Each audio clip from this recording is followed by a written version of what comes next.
ones that are evolving can be structured on a new, more sustainable model, one that doesn't depend on the gasoline engine. This is often described as an eco-city, a term that overlaps and is sometimes used interchangeably with smart cities or sustainable cities. But what do they look like? Well, urban centres become denser. They serve as residential centres as well as work and retail and leisure centres. Elsewhere, other centres in the city, in the conurbation, they become small cities or small towns in their own right, each with their own character, each with a full set of services in terms of jobs, retail, schools, healthcare, such that people aren't required to travel all of the time to the centre of the conurbation. So moving away from a hub and spoke to a network, to a web of accessibility. And that's beginning to be taken on board by some global cities like Beijing in China, where the pressure on the CBD is such that all forms of movement into the centre, including rail and rapid transit, have reached a state of paralysis. Simply making the city bigger doesn't work. The response has been to create a much more polycentric city, one with several centres, each the centre of a city within the wider metropolis, each one self-contained in terms of jobs, services, housing, leisure and civic functions. And of course the key to that is the creation of transport hubs, whose ultimately underpin the networked city. So we should plan for city development and consider transport hubs and interchanges as the means of growing cities, not just as a response to growing congestion. And if you look at successful cities, such as London, which this isn't, you can see the importance of key transport interchanges. It's evidenced in the physical scale of the buildings around transport interchanges. It's evidenced in the density of the development. It's evidenced in the value of the development around key transport interchanges. And each of those areas becomes a microcosm of the city. Other discussions that we have at this conference will undoubtedly highlight the multifaceted nature of transport interchanges as places not just to arrive and depart, but as places, as hubs of mixed-use development, as places to shop, as places to work, as places to live, and places to meet, and places to greet. And there are a number of, I think, relevant examples that we can look at, and we'll have a look at a few of those. And I think the point I want to make is that these examples aren't about grandiose or iconic designs. They're not about the biggest or the best, the most expensive, or the one that was built the quickest. They're actually about practical examples of integrating rail investment with urban development. Unlike most of the cities in France, which are organised with a dominant centre and a sprawling low-density suburb, the metropole of Lille has a city centre of actually quite modest proportions, but numerous smaller centres around it linked in with investment in light rail. This has created a polycentric layout in the way that I've described, which has been underpinned by big investment from central government in France and the European Union, notably in the development of the high-speed train between Paris, Lille and as far as London, Brussels and Amsterdam, along with Germany.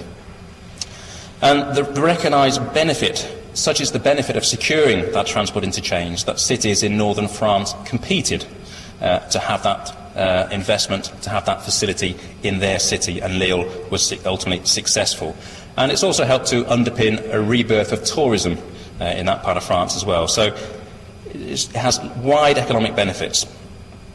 Closer to my heart, geographically at least, is Manchester, the United Kingdom's second city, home to some well-known football teams with a significant fan base in this part of the world. Manchester was the archetypal 19th century industrial revolution city, economically at least as dependent on a single industry, in Manchester's case textiles, as Kuwait and a number of other Middle Eastern cities are dependent on a single economy in terms of oil. In the case of Manchester, the main railway station was for many years an unattractive gateway to the city, set in an area of dereliction some distance from the major attractions of the city centre. And a major redevelopment, which my colleague Peter Jenkins, I'm sure, will talk about a little bit later, became the catalyst for the whole regeneration and redevelopment of the surrounding area.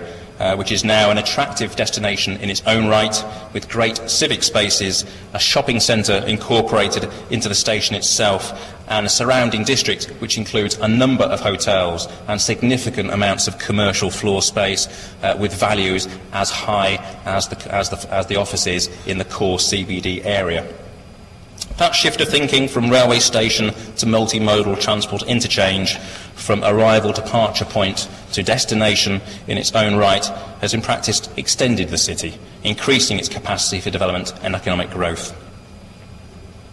Smaller in scale, the development of Northampton Rail and Bus Station, a more modest city not far from London, is a similar story of master planning-led city expansion, using the transport interchange as the focus for a new commercial hub, a new growth pole outside the existing city centre, providing office space, teaching space, apartments, shops, restaurants, as well as high-quality transport interchange.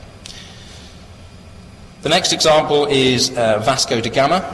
This is a development in Lisbon, Portugal.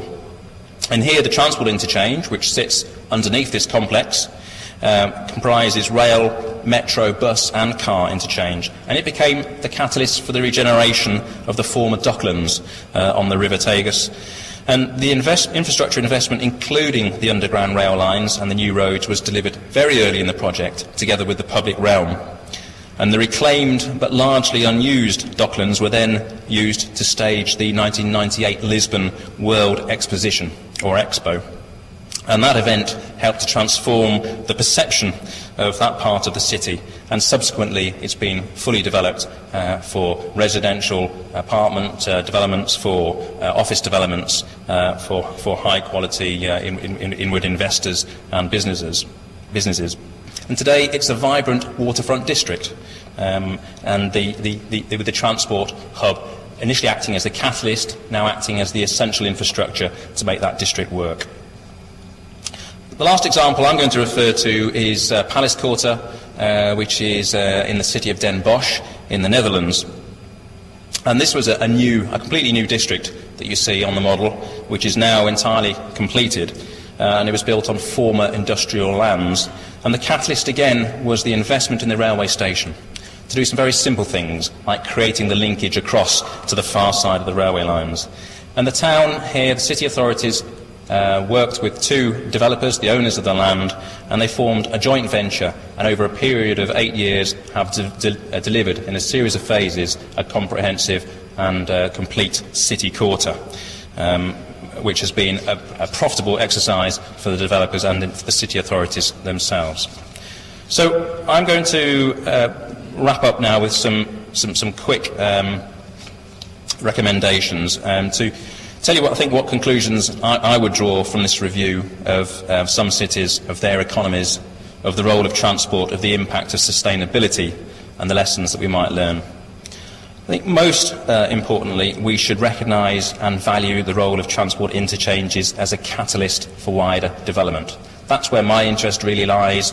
I think there's more than enough technical expertise to ensure they work in a fantastic in an integrated way, but what we need to do is make sure we recognise the opportunity to create value in the estate around transport interchanges. In Kuwait City, that raises the opportunity for a series of new urban developments and redevelopments, particularly based on key interchange locations, but to some degree the opportunity exists at any stop that you create on an LRT or light rail system. So investment in rail is much more than just a reaction to congestion, and it's much more than just a response to the desirability of the modal shift away from reliance on the car. The new systems and stops that we create will quite literally change the way people move, generating footfall, generating custom in hitherto underexploited locations.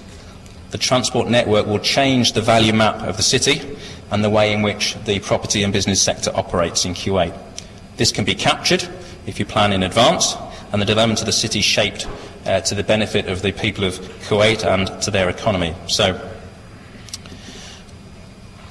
these, I think, are my five conclusions. First of all, transport interchanges should be used to reinforce existing business hubs, but also to create new ones. Transport interchanges and thinking about transport infrastructure should be the starting point for long-term planning and master planning. This is an iterative process. It needs to be done in an integrated way with all of the authorities who have got a responsibility for the planning and development of Kuwait. It shouldn't be done solely in terms of consideration of transport. It needs to be done hand in hand with your colleagues and partners who are involved in economic development, who are involved in physical development. And by doing that, you can give real certainty to developers, to investors, about the value of the locations that you're creating. Thirdly, transport interchanges should be used as locations for the points of highest density, for the greatest massing of buildings, to capture the value arising from the transport interchanges. We have to recognise that the value drops off quite rapidly as you move away from those hubs. Perhaps, typically a pedestrian walking time of 5 minutes, which may be something like 200 metres or 400 metres, depending on the degree of climate control that you can exercise. So consideration should be given, and this was mentioned earlier on, to feeder services that go into those transport hubs to extend the value that you create in the urban property market. We think that all good transport interchanges should have high-quality civic public realm at their heart. They're really important arrival and gateway locations for any city, and the nature of that public space, that civic realm, can help to give great clarity to what the role and the function and purpose of that part of the city is. Transport interchanges should be developed as part of mixed-use developments, providing convenient and comprehensive services not just to transport users, but also those working and living in the locality who may not be regular transport users. So the fact that you can have two catchments effectively, a resident and working population and a more transient population coming through on the transport system, gives great underpin for retail services, for restaurants, for other kinds of services in those locations. And finally, master planning of transport interchanges is, I think, part of defining the role and purpose of those districts that they serve. This will ensure, and by thinking about this carefully, you can ensure that all of the interchange areas, the hubs, will become complementary to each other. You're not trying to create 10 competing hubs, you're trying to create 10 subtly different places within the city, all networked together. And that could be extended out to other settlements beyond Kuwait City itself. So, thank you very much for listening, and we wish you a continuing successful conference. Thank you very much.